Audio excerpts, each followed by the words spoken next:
अस्सलाम वालेकुम जी, कैसे हैं आप सब। उम्मीद करती हूँ कि आप सब खैरियत से होंगे और अल्लाह ताला के फजल करम से मैं भी बिल्कुल ठीक ठाक हूँ। और आज का व्लॉग जो है वो सफाई से शुरू किया है हमने, और सफाई कर रही है मेरी छोटी सी बेटी ये साहिल है, आप देख सकते हैं कि ये मेरे साथ ना कितना काम करवाता है। ये इसको ना शौक़ है मेरे साथ काम करवाने का, और मैं भी कहती हूँ कि ठीक है, मेरा और कौन सा कोई सहारा है, बेटियाँ तो है नहीं जो मेरे साथ मेरा काम जो है करवाएं।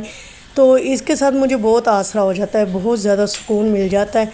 ये छोटे छोटे काम जो है ना मेरे कर देता है। जैसे भी मैंने झाड़ू लगाया तो इसने पोछा लगा दिया, तो इस तरह से ना काफ़ी मुझे सुकून हो जाता है। जब तक ये काम कर रहा था तो मैंने कहा चलो कपड़े समेट लूँ, क्योंकि सबसे ज़्यादा मुश्किल जो मरहला है ना मेरे लिए, वो कपड़ों को समेट के अलमारी में रखना है। मुझे सबसे ज़्यादा बुरा काम ये लगता है। मैं कपड़े बहुत खुशी से धो लेती हूँ, लेकिन जब उनको समेटने की बारी आती है तो बस मैं देखती रहती हूँ। उनको बेड पे सारे कपड़ों को इकट्ठा करके रख देती हूँ। फिर एक दिन पूरा सोचती रहती हूँ कि इसको उठाऊँ, इसको उठाऊँ। फिर हिम्मत कर लेती हूँ, क्योंकि बुरे लगते हैं बेड पे पड़े हुए कपड़े। फिर इनको मैं इस्त्री तो नहीं करती। कुछ लोग ऐसे करते हैं कि आज कपड़े धोए हैं तो दूसरे दिन जो है वो इस्त्री करने बैठ जाते हैं। तो भाई मेरे में तो इतनी हिम्मत नहीं होती कि मैं दूसरे दिन जो है वो कपड़े इस्त्री करूँ। हाँ, मैं दूसरे दिन उठा के इनको कमीज़ और शलवार दोनों एक साथ रख के इस तरह तय लगा लगा के ना अलमारियों में रख देती हूँ। सबके जो है ना कबर्ड, उनमें रख देती हूँ अलग अलग करके। तो फिर जब मेरे में हिम्मत होती है, मैं किसी एक के कपड़े निकालती हूँ, इस्त्री करती हूँ और उसमें रख देती हूँ। इस तरह से मुझे थोड़ा सा सुकून मिल जाता है। अगर एक ही दिन में मैं इतने सारे कपड़े लेके बैठ जाऊँ तो फिर बाकी काम कौन करेगा।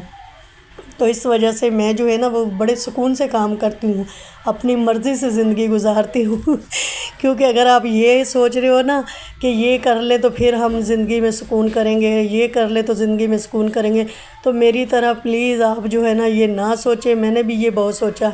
जब बच्चे छोटे थे तो मैं यही सोचती रही कि बच्चे बड़े हो जाएंगे ना फिर अपने लिए जिएंगे, लेकिन ऐसा मौका कभी नहीं आता कि आप अपने लिए कुछ टाइम जो है वो निकाल सकें। क्योंकि जब बच्चे बड़े होते हैं तो उनकी जो है ना फ़िक्रें, उनकी जो ज़रूरियात हैं वो सब भी बढ़ जाती हैं। तो कभी भी ये ना सोचें कि अभी बच्चे छोटे हैं तो बाद में मैं ये करूँगी। जो दिल करता है वो पहले ही कर ले। ये तजर्बा जो है मैंने खुद पे किया है, तो मैं आपको बता रही हूँ। जब बच्चे छोटे थे तो मैंने बिल्कुल अपना ख्याल नहीं किया। जो भी शौक़ थे वो सब जो है ना वो मैंने ख़त्म कर दिए थे कि चलो बच्चे अभी जो है ना बच्चों की तालीम है, अभी बच्चों का ये ख़र्चा है, वो ख़र्चा है, ये हो जाए वो हो जाए, तो फिर ना अपने आप को देखूँगी। लेकिन अफ़सोस कुछ भी नहीं बदला, कुछ भी नहीं चेंज हुआ, बल्कि और ज़्यादा जो है ना फ़िक्रें बढ़ गई और ज़्यादा परेशानियों में इजाफ़ा हो गया। ये मैं आपको बिल्कुल हकीकत बात जो है वो बता रही हूँ कि अगर आप ये सोच रही हैं ना अभी बच्चे छोटे हैं, बड़े हो जाएंगे, ये अपने घरों के हो जाएंगे तो फिर आपको सुकून मिल जाएगा। हो सकता है कुछ लोगों को सुकून मिला हो, लेकिन मुझे तो नहीं मिला। तो मैं आपको सिर्फ़ अपनी बात बता रही हूँ। कोई भी जो है ना वो मेरी इस बात से इख्तिलाफ़ कर सकता है कि आप ना गलत कह रही हैं, क्योंकि बहुत से लोगों को सुकून भी मिला होगा जिनकी बेटियां अपने घरों में खुश होंगी उनको, या फिर जिनके बच्चे बड़े हो गए हैं और उनके हालात जो हैं नहीं बदले। मेरे तो हालात भी बदल गए, क्योंकि जब बच्चे छोटे थे तो अल्लाह का शुक्र है बहुत ज़्यादा जो है घर में खुशहाली थी, बहुत अच्छे दिन मैंने देखे हैं। और जैसे ही जो है ना बच्चे बड़े हुए तो जावेद की हालत जो है वो ख़राब हो गई, उनको शुगर की तकलीफ़ हो गई, जिसकी वजह से वो काम वैसे नहीं कर पाते जिस तरह वो करते थे। उसकी वजह से जो है ना वो हालात फिर बस डाउन होते जा रहे हैं आगे आगे। तो बच्चे तो बड़े हो गए, क्योंकि मेरी बेटियां बड़ी थी, तो इस वजह से जो है ना बेटियां बड़ी हुई तो उनको अपने घरों का कर दिया, वो अपने घरों में चली गई। अगर उसकी जगह बेटे होते तो शायद हालात कुछ और होते। लेकिन चले, बस मैं अब क्या बताऊँ आपको बात मैं क्या करती हूँ और किधर ले जाती हूँ। बात हो रही थी कपड़े समेटने की और मैं आपको अपने दुख सुनाने बैठ गई। चले, ये दुख सुख बांटने ही तो मैं यूट्यूब पे आई हूँ, अपने दिल की बातें करने ही तो आई हूँ। मैंने तो आपको पहले ही बता दिया कि आप लोग मेरे जो है ना बस दोस्त हैं, बहनें हैं, भाई हैं, जो मर्ज़ी समझे, जो भी रिश्ता है आपका, तो उस रिश्ते की वजह से तो मैं इतनी सारी बातें कर लेती हूँ। और इतनी सारी बातें ना यूट्यूब पे बंदा बैठ के इसलिए कर लेता है कि आप लोग सुन लेते हो। कोई ये नहीं कहता कि नहीं आपने ये किया वो किया है, तो दिल की बात तो दिल में ही रह जाती है। जब आप बंदा किसी को बताने लगता है ना तो फिर पूरी बात जब कोई आगे सुनेगा ही नहीं तो फिर फ़ायदा क्या है, सुकून नहीं मिलता। तो यूट्यूब पे आके ना थोड़ा सुकून मिल जाता है, क्योंकि दिल की बात इंसान कर लेता है। अच्छा, मैं आपको एक बात बताऊँ, जब मेरी बेटियाँ छोटी थी ना, मतलब हिना सबा जैसे ही वो स्कूल जाने लगी थी, तो मैंने एक छोटा सा बॉक्स बनाया था। मैं आपको वो बॉक्स भी कभी अपनी वीडियो में दिखाऊंगी। तो वो बॉक्स जो है ना, वो मैंने ऐसे बना लिया था कि जैसे ही मेरे पास कुछ पैसे जो है ना वो मतलब ख़र्चे से या किसी चीज़ से बचते थे, तो वो पैसे मैं उनके जहेज़ के लिए उसमें डालती रहती थी उस डब्बे में। मुझे नहीं पता था कि आगे चल के वाकई मुझे इन पैसों की इस तरह से ज़रूरत पड़ेगी। मैंने तो ये सोचा था कि मैं अपने बच्चों को बहुत ज़्यादा जहेज़ दूँगी, लेकिन वो खुशी जो है वो मेरी रह गई।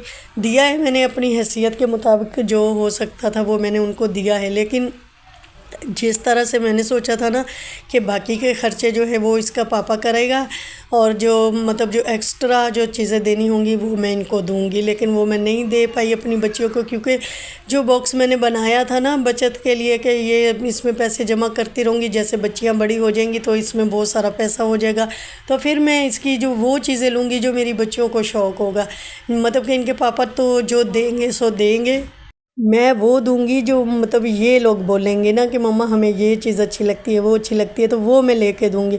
लेकिन वो अरमान जो है ना वो दिल में रह गए, क्योंकि जब इनकी शादियां की हैं तो फिर जावेद की हालत आपको पता है, मैंने बता दिया आपको कि वो बीमार रहने लगे, इसीलिए हमने उनकी शादियां भी बहुत जल्दी कर दी। बच्चों की ना अभी इतनी बड़ी नहीं हुई थी, मतलब मैट्रिक किया उन्होंने, तो फिर उसके बाद 2 साल, हाँ 2 साल बैठी है मेरी बेटी घर पे, उसके बाद हमने उसकी शादी कर दी। आगे नहीं बढ़ाया हमने उनको ज़्यादा, क्योंकि बस घर के हालात जो है ना फिर एकदम से डाउन होना शुरू हो गए, तो फिर हमने यही बेहतर समझा कि ये अपने घरों की हो जाएं, ताकि ये जो है ना ऐसे हालात ना देखें। हम लोग तो जैसे तैसे गुजारा कर लेंगे, लेकिन ये बच्चियां जो है अपने घरों में चली जाएं। तो जब उनकी शादियां करने लगे तो फिर वही मसला कि जावेद तो काम पे जा नहीं रहे थे, तो जब हमने उन पैसों को इकट्ठा किया तो फिर उनसे काफ़ी कुछ जो है बड़ा बड़ा सामान जो है जहेज़ का वो बन रहा था, तो फिर मैंने उन्हीं पैसों को जावेद को दे दिया कि आप इन्हीं से इन बच्चियों की शादी कर दें। तो 2 बेटियों की हमने एक साथ जो है ना वो शादी करके इस फ़र्ज़ से जो है वो क्या कहते हैं सुबकदोश पता नहीं क्या कहते हैं, इस फ़र्ज़ से हम लोग आज़ाद हो गए। तो अब देखें, कपड़े भी मैंने आपके से बातें करते करते सारे समेट लिए। अब हम रखेंगे इनको अलमारियों में, और अलमारियों में मैंने ना सब कुछ बाहर का जो है ना सामान वो इस तरह से अलमारियों में छुपा के रख दिया था। जब बारिश आई तो कोई और जगह तो है नहीं, एक अलमारी ही तो थी। इस पे जो ऊपर तो पानी आ रहा था लेकिन अलमारी के अंदर पानी नहीं आ रहा था, तो जो चीज़ें मुझे बचानी थी पानी से, जैसे कि ये देखें बच्चों के बैग, क्योंकि इनमें इनकी जो बुक्स है अगर वो गीली हो जाती तो फिर मैं क्या करती, तो वो सारी उठा के मैंने जो है ना इस बैग में डाल के, तो बैग जो है वो अलमारी के अंदर रख दिए थे। तो अब ये सारी चीज़ें निकालूंगी और अब इसमें जो है ना वो कपड़े रखूँगी बच्चों के सही करके। सांस चढ़ गया है मुझे बहुत ज़्यादा एक साथ बोलना पड़ता है इतना ज़्यादा, और मैं घर में तो किसी से इतनी बातें करती नहीं, क्योंकि अकेली होती हूँ तो इतनी बातें किसके साथ करूँगी। और खुशी भी हो रही है कि चलो कोई सुनने वाला है, कोई आगे से बोलेगा ही नहीं कि आंटी जी बस कर दे कितना बोलती हैं आप, या कोई कह भी देगा तो कोई बात नहीं, फिर भी मुझे खुशी होगी। तो इसलिए मैं बोलती जा रही हूँ। अच्छा, कपड़े जो है ना मैं इस तरह मैं रखती हूँ, आप देख लें इस तरह से ना, कमीज़ और शलवार जो है ना उसको इस तरह से फ़ोल्ड कर के तो मैं इस तरह पहले रख लेती हूँ। फिर अगर मेरा टाइम लगता है जैसे जैसे तो फिर मैं इनको निकाल के, तो कभी एक बच्चे के कभी दूसरे बच्चे के, 3 तो बेटे हैं मेरे माशाल्लाह से, तो फिर तीनों के कपड़े ना एक एक करके तो फिर मैं इस्त्री करके तो रख देती हूँ। और अपने और जावेद के वो तो मैं साथ साथ ही करती हूँ। जब कभी पहनने होते हैं ना तो उसी वक्त एक सूट निकाल के तो मैं कर लेती हूँ। मेरे में इतनी हिम्मत नहीं है कि मैं अपने कपड़े जो है वो सारे प्रेस करके तो रखूँ, भाई इतनी हिम्मत नहीं है। हाँ, झूठ बोलने की कोई ज़रूरत नहीं है कि मैं बहुत ज़्यादा आपको वीडियो बनाने के लिए बता दूं कि इस तरह से मेरी अलमारी है, इस तरह से जो कुछ है आपके सामने है। मिलते किसी अगली वीडियो में, तब तक के लिए अल्लाह हाफिज़।